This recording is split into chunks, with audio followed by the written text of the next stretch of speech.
Otro importante es el rechazo de la parte analizada. Recordemos que nuestra norma colombiana también tiene, a diferencia de otras jurisdicciones, otras normatividades en materia de precios de transferencia, tiene la opción de utilizar como parte analizada no solamente el contribuyente, sino al tercero, a mi entidad vinculada o el que participa en la operación. Esto es una opción que se tiene de probar los precios de transferencia. Sin embargo, este uso de la parte analizada, como decimos, de la contraparte de la parte analizada del exterior, es muy exigente porque el hecho de que los contribuyentes la utilicen es casi que una obligación de que el mismo contribuyente debe tener claridad que va a tener que soportar y ofrecer información a la administración tributaria que compruebe efectivamente que esa información o que se está utilizando es real, es confiable y por supuesto que es la más adecuada para probar la operación. Entonces, aquí la administración tributaria ha venido cuestionando porque en algunos casos seguramente no se brinda la información completa para ser utilizada o porque en algunas situaciones, y hay que decirlo, también la misma administración tributaria toma una posición de rechazarla sin tener todavía un respaldo técnico para poder soportar el rechazo de la misma. No obstante, pese a que pueden haber situaciones que sean razonables o explicativas desde las dos posiciones, aquí lo importante es que desde la documentación comprobatoria, ese uso de la parte analizada esté debidamente soportada y que el contribuyente tenga claro que cuando utiliza la parte del exterior, tiene claro que va a tener que brindar información adicional seguramente en un proceso de fiscalización en relación con el tercero con el cual está aprobando la operación. Esto es clave porque es importante en lo que hemos visto de los procesos de fiscalización. El otro tema importante es, por supuesto, el rechazo de comparables, que ya viene también ya en lo que tiene que ver con la discusión técnica.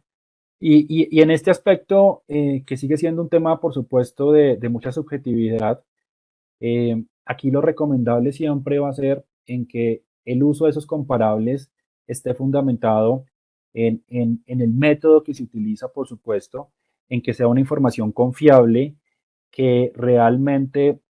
respalde la comparabilidad, el análisis de comparabilidad que se esté haciendo y que por supuesto se deje todos los soportes de los criterios por los cuales han sido seleccionados. Aquí recordemos que los comparables no son perfectos y que no hay una exactitud en cuáles son los comparables para una operación analizada. Aquí prima sencillamente el criterio de selección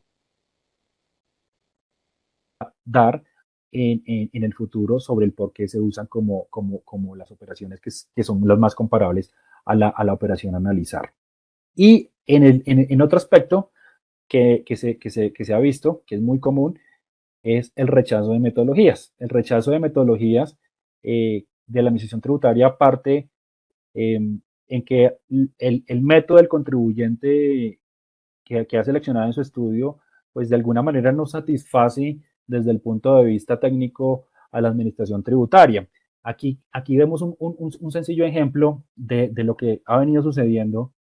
mayoritariamente en el tema de rechazo del método y tiene que ver cuando los contribuyentes principalmente han seleccionado metodologías a nivel de margen bruto. Uno de ellos es el método del precio de reventa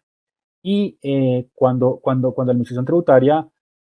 hace el análisis de ese estudio entregado, de esa documentación comprobatoria y evidencia una utilización de un método a nivel de márgenes brutos, ella hace digamos que su interpretación y lo que hemos visto es que propone bajo sus criterios la utilización de un método a nivel operacional. Y principalmente lo que vemos es que es realizado cuando existen situaciones como el que vemos acá, donde la compañía o el contribuyente por alguna situación específica tiene una pérdida operativa que por supuesto lo coloca en un margen negativo frente a un rango de mercado, se saldría totalmente fuera del rango y él utiliza bajo el sustento técnico y explicativo un método a nivel de margen bruto donde pues demuestra que tiene un margen de rentabilidad acorde a lo que es el mercado. Entonces, aquí lo que vemos es que la administración tributaria eh, en un primer escenario de cuestionamiento rechaza ese método de margen bruto y opta por proponer un método a nivel de márgenes operativos. En algunas cosas explicado en temas técnicos y en algunas situaciones seguramente sin una fuerte, sin herramientas fuertes de explicativas del por qué se debe utilizar un método a nivel de margen operativo. Entonces, esto es lo que se está viendo. Y en este caso de los métodos,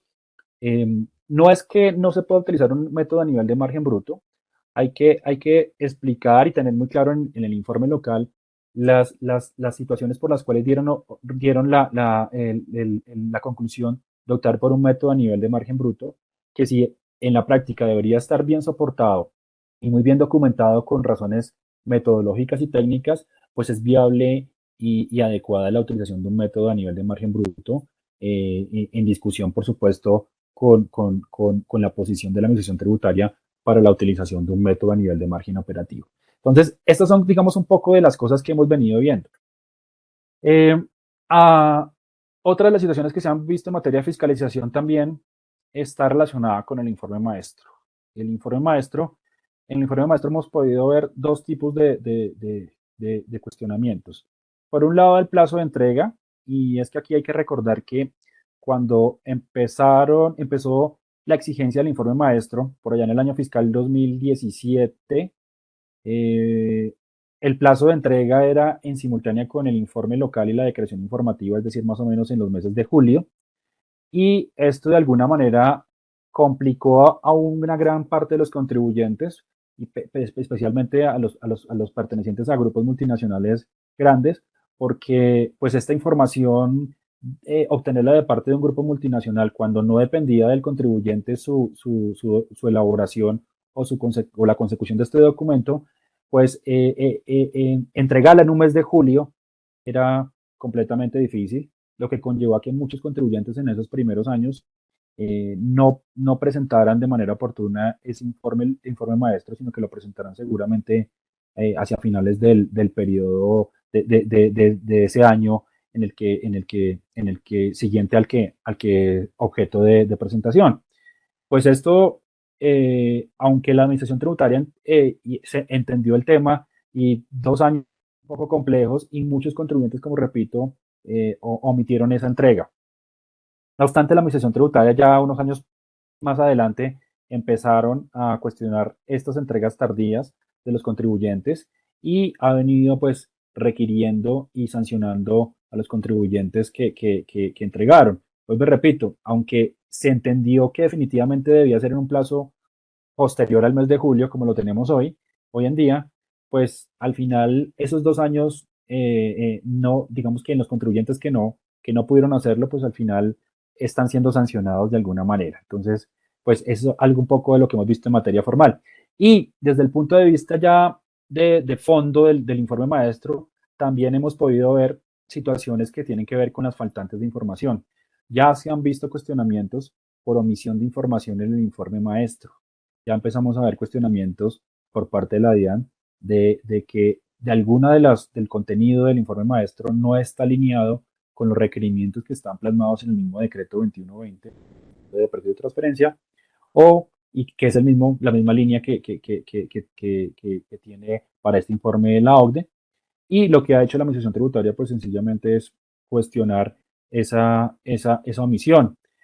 Aquí lo importante, nuevamente, se trata precisamente de que los contribuyentes eviten ese tema de cuestionamientos y de sanciones. Por lo tanto, aquí lo importante es que el contribuyente, si bien es cierto, muchas veces no tiene en su control la preparación del informe maestro, sí puede de alguna manera, primero que todo,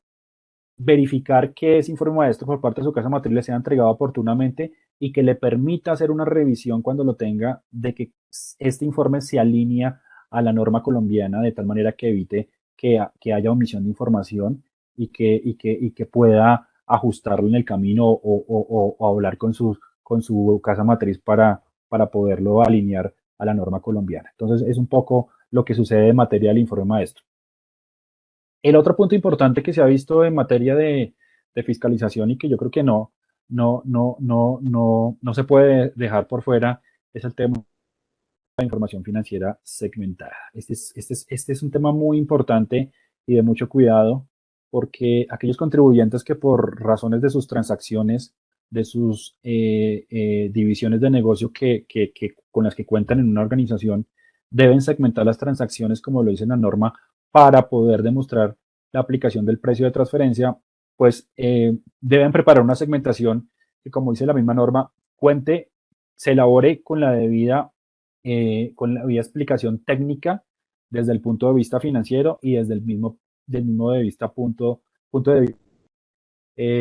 Recordemos también acá, aquí tampoco hay una directriz o un instructivo que nos diga cómo preparar una segmentación de información financiera. No hay una regla. La segmentación de información financiera debe atender en su preparación la razonabilidad del negocio, la estructura de costos, la, la, la, la, la, la forma en que los costos se asocian con algunos segmentos o ingresos de forma directa, o en los casos en que no se pueden asociar algunos costos o gastos de manera directa, se prorrateen o se asignen de alguna manera razonable y técnica mediante seguramente alguna llave de asignación o de distribución. Entonces, aquí lo que se ha visto es que definitivamente la Administración Tributaria, cuando llega y fiscaliza estos temas y encuentra la segmentación de información financiera, lo primero que va a pedir es, como lo dice la norma, es la explicación del procedimiento y las bases que se utilizaron de manera razonable para su preparación. Y en esta lo que se ve es que efectivamente los contribuyentes de alguna manera fallan o no brindan con suficiencia la explicación del cómo se arman y por supuesto la administración tributaria en una respuesta de estas al no satisfacer lo que hace al final es de alguna manera omitir esa segmentación y volcarse en algunos casos a preparar o a proponer un informe local, una prueba del precio de transferencia sobre unos estados financieros globales, que en muchos de los casos es un ejercicio que entendiendo la posición de la DIAN, pero es un ejercicio que de alguna manera puede estar atentando contra el tecnicismo y lo técnico del análisis del precio de transferencia, porque estaría yo probando seguramente en un negocio varias actividades que puede que algunas de ellas no tengan relación con las operaciones que yo esté analizando. Entonces, aquí lo importante es, pues lo repito, los contribuyentes tienen que de alguna manera eh, eh, tener claridad que esta preparación de las segmentaciones debe hacerse con el debido cuidado, debe dejarse los soportes adecuados de la preparación, de la forma en que se asignan no solamente los ingresos, sino los costos y gastos, documentar para que cuando de aquí a mañana en un proceso de fiscalización la administración tributaria requiera, se puedan dar las explicaciones completas, satisfactorias del cómo se preparó esa segmentación de información financiera en aras de que sea de la segmentación no sea rechazada y que de esta manera sea un punto de partida que la administración tributaria utilice otra forma de verificación del precio de transferencia que, como repito, pues en la mayoría de los casos lo que vemos es que, dada esa necesidad de la administración tributaria, termina siendo una propuesta, en algunos casos no muy técnica y proponiendo ajustes en materia de precio de transferencia que pueden ir más allá de las mismas transacciones o pueden ir en contra de los mismos criterios de comparabilidad cuando se hace con una prueba de un estado financiero global, que si bien es cierto, pues es el más cercano al estado financiero dictaminado y a un estado financiero, pues a veces no es el más adecuado para probar ciertas transacciones. Esto en materia de segmentaciones.